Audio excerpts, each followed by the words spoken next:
Bonjour à tous, bonjour à Ahmed. Merci pour l'invitation. Je m'excuse de ne pas pouvoir être présent aujourd'hui, mais ce n'est qu'une partie remise. Il m'a demandé de vous parler aujourd'hui de TICAR, qui est le Transcarotid Arterial Revascularization des carotides.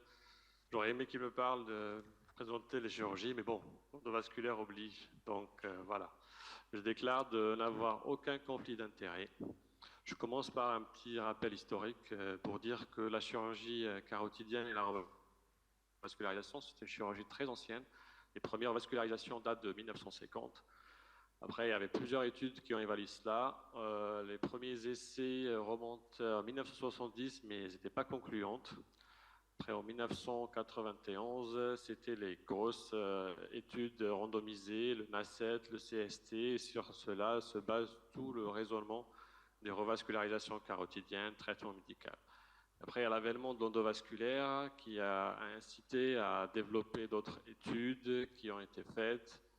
Et à partir de 2012-2010, il y avait le TICAR qui arrive aux États-Unis. Ils ont réalisé leur étude, le TICAR par Rosser 1 en 2015. Actuellement, il y a plein d'études en cours.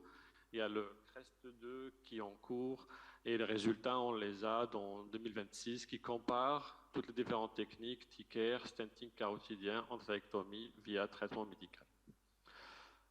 Le traitement chirurgical et de revascularisation carotidienne, c'est une chirurgie qui est bien codifiée, bien connue, qui reste une chirurgie périphérique, qu'on peut la faire sous anesthésie locale. Il y a plein d'artifices techniques pour éviter les embolisations. Les réparations peuvent être partielles ouvertes, réversion, dépendage. Donc chaque patient, en fonction de sa pathologie, des lésions contralatérales, on peut adopter une technique adaptée au patient pour avoir le moins d'AVC possible, le moins de risques post-opératoires. Les stentings carotidiens peuvent être faits par voie fémorale ou par voie radiale en mettant un stent sur la bifurcation carotidienne en traitant la sténose. Et le sujet d'aujourd'hui, c'est un combo entre les deux, c'est une chirurgie hybride qui consiste à aborder la carotide et mettre un stent sur l'artère carotide interne. Alors le but de toutes ces revascularisations, c'est d'éviter les AVC péropératoires. Pour cela, il faut connaître d'abord le mécanisme. L'AVC peut être soit hémodynamique, soit embolique. Hémodynamique, ça concerne beaucoup plus la chirurgie au moment du clampage. Pour cela, on peut mettre un shunt, on peut monitorer le cerveau, on peut faire sous anesthésie loco-régionale. Donc il y a plein d'artifices, mais ce n'est pas le sujet d'aujourd'hui. Pour minimiser le risque embolique, en matière de chirurgie, il faut clamper la distalité avant de commencer à manipuler la bifurcation. Et en endovasculaire, il y a plusieurs artifices qui ont été développés, à savoir les ballons d'occlusion qui sont mis au niveau de l'artère carotide commune. On fait notre procédure, on termine le stenting et après, avant de finir, on aspire tout et on déclampe en artère. Cette technique, pour l'instant, n'est plus utilisée parce qu'il y a le développement de ce qu'on appelle les filtres carotidiens. Il y a différents modèles qui sont dans le marché. On peut utiliser la procédure sous filtre pour éviter l'embolisation distale. Le troisième procédé qui a été développé pour la protection cérébrale, c'est le système de recirculation ou d'inversion des flux. On peut le faire sous anesthésie, sous traitement endovasculaire pur, qui est MOMA apparenté, qui consiste à clamper la carotide externe, commune, et comme vous le savez bien, le cerveau est vascularisé par des troncs supraortiques, les vertébrales, les carotides contralatérales, et tout ce système se connecte entre eux via le polygone de Willis à la base du crâne, créant une inversion du flux au moment du clampage de la carotide concernée. On effectue notre procédure sous flux inversé. Le flux est aspiré, filtré et réinjecté via des veines fémorales ou jugulaires en fonction du souhait. Cela est utilisé en matière endovasculaire pure, MOMA apparenté, ou bien sur le TICAR par un système qui était développé par une entreprise Silk Road achetée par Boston Scientific. C'est l'ENROUTE Neuroprotection System. Donc, comme je vous ai dit, le TICAR consiste à aborder la carotide commune et la veine fémorale ou bien la veine jugulaire, connecter les deux via un shunt. Et comme vous pouvez l'imaginer, l'inversion des flux protège le cerveau. Le TICAR a été initialement approuvé par le FDA en 2015 pour les patients à risque chirurgical. Et puis, il y a plusieurs études qui ont montré l'efficacité et la sécurité de la procédure, et puis a été élargi pour les patients à risque normal. Comme vous le savez, chaque dispositif a des indications FUSE et des critères anatomiques. Pour utiliser un ticker, il faut un minimum de 6 mm de diamètre de l'artère carotide commune. Il faut aussi une distance de minimum de 5 cm entre le point de ponction et la bifurcation carotidienne qui permet de mettre en place le dispositif. Et comme vous le savez, et comme l'a décrit M. Maxamor, ces lésions calcifiées peuvent être donnent des soucis et donnent de mauvais résultats pour la mise en place des stents. Pour cela, il y a l'éthotripsie qui a été développée en périphérie, mais on n'a pas assez de recul pour les carotides et la chirurgie fait aussi mieux que l'éthotripsie. Toutes les études s'accordent à l'importance de l'anticoagulation et l'antiagrégation périopératoire. Les patients reçoivent une association d'aspirine et de clopidogrel débutée 3 jours avant.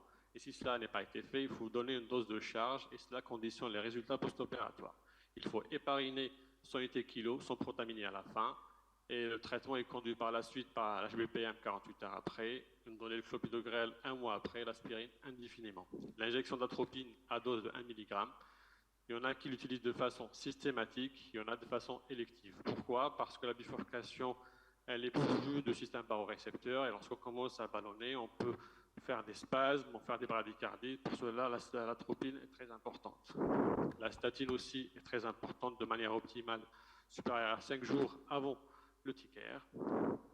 La technique proprement dite, on va à un abord susclaviculaire droit à gauche pour aborder la carotide commune. On la met sur l'AC, on met l'introducteur et après on clampe l'artère et on la connecte avec la veine fémorale commune. Là, une petite vidéo du système de Silk Road pour la mise en place du ticker. On aborde la carotide commune, on met un lac, on met une bourse qui nous permet d'assurer la réparation artérielle après. On mettra en place l'introducteur. Après, on connecte l'artère carotide commune avec la veine fémorale. On clampe l'artère et l'inversion du flux s'effectue. On connecte les deux via un shunt et on commence notre procédure sur clampage de l'artère carotide commune. Les vitesses d'aspiration peuvent être manipulées.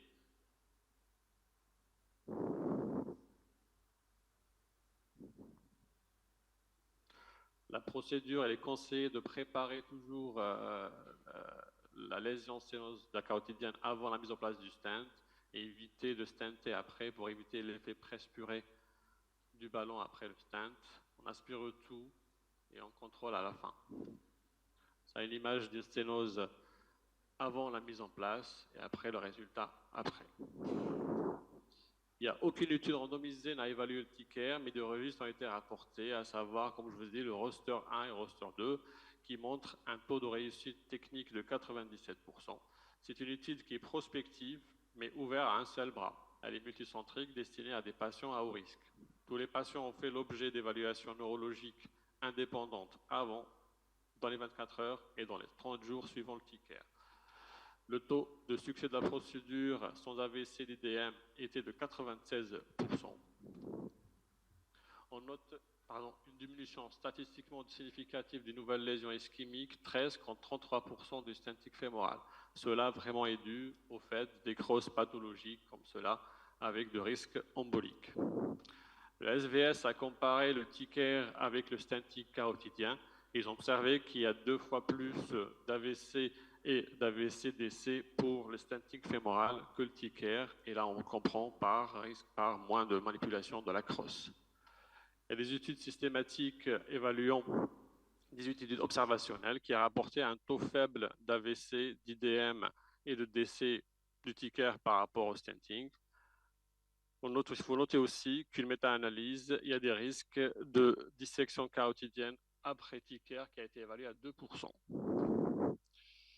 Le ticker a été comparé avec l'endartérectomie carotidienne et le stenting fémoral chez les personnes âgées.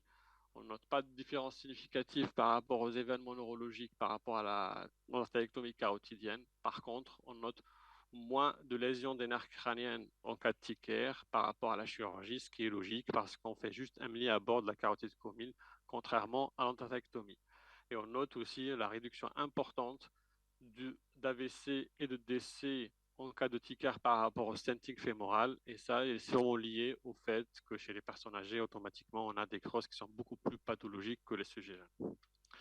Parmi les indications du stenting électif, c'est beaucoup plus les lésions contralatérales qui évitent le risque hémodynamique. Et là, ils ont comparé le stenting carotidien d'endartérectomie par rapport au TICAR chez les patients qui ont des lésions contralatérales.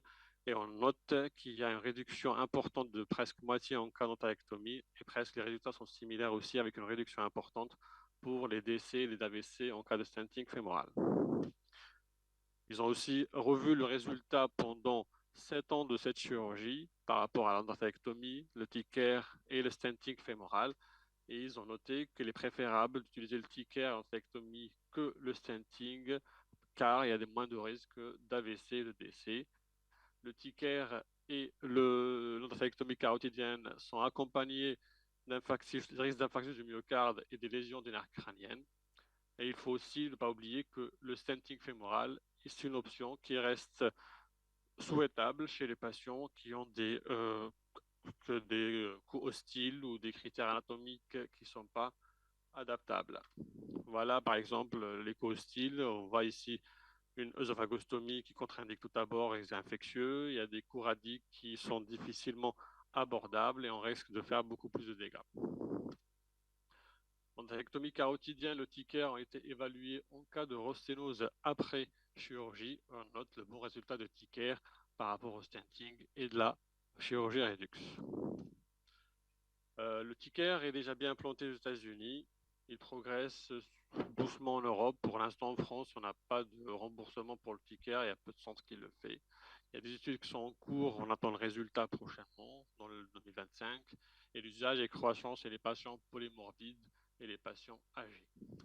Le TICAR reste une technique qui est innovante, avec un accès direct à la carotide commune, évitant toute difficulté de manipulation de la crosse, et elle assure une neuroprotection par un flux inversé. Je vous remercie.